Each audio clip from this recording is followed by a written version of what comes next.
vrai qu'il y a des interdits qui se multiplient, ça on le sait. Il y a une volonté un peu maladroite de sécuriser les gens et qui au fond, je pense, peut les fragiliser parce que ce soit à propos du vin ou finalement on peut éduquer les gens et leur apprendre la modération, les limites, les bienfaits et les dégâts que peuvent provoquer les excès.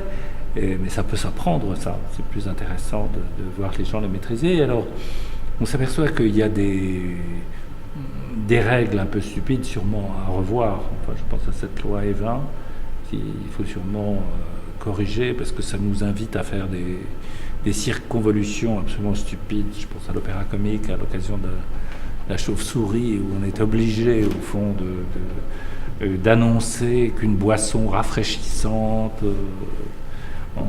en rapport avec l'acte 3 de l'œuvre sera servie à l'entracte. En fait, il s'agit d'offrir une coupe de champagne. Mais ça, on n'a pas le droit de le dire. Et ça, c'est hallucinant. Et de même que, puisque je m'occupe de l'opéra comique, là, j'apprenais que Carmen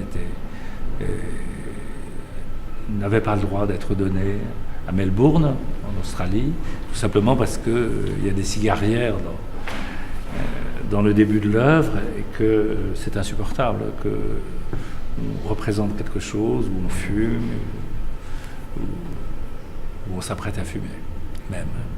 Donc je trouve ça très grave en même temps, parce que ça c'est vraiment des atteintes à...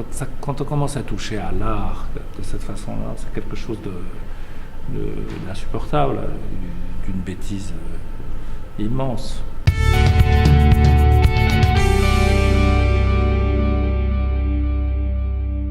Il y a beaucoup d'œuvres dans l'opéra comique où il y a du vin. Cette saison, il y en a 3. Il y a la chauve-souris que je viens de décrire. Il y a Ciboulettes de Reynaldo Hahn, tellement drôle. Et puis après, moi, je montrais les Mousquetaires au couvent, qui est peu connu, qui est de Varney, mais qui est une œuvre qui a fait le tour du monde. Où il y a du vin, là encore, mais c'est très très souvent qu'il y a du vin dans les ouvrages de l'opéra comique, qui est un répertoire un peu particulier, qui, comme on le sait, mêle le théâtre et l'art lyrique, mais surtout qui est né au contact de la société et qu'il est resté voilà, dans ses créations.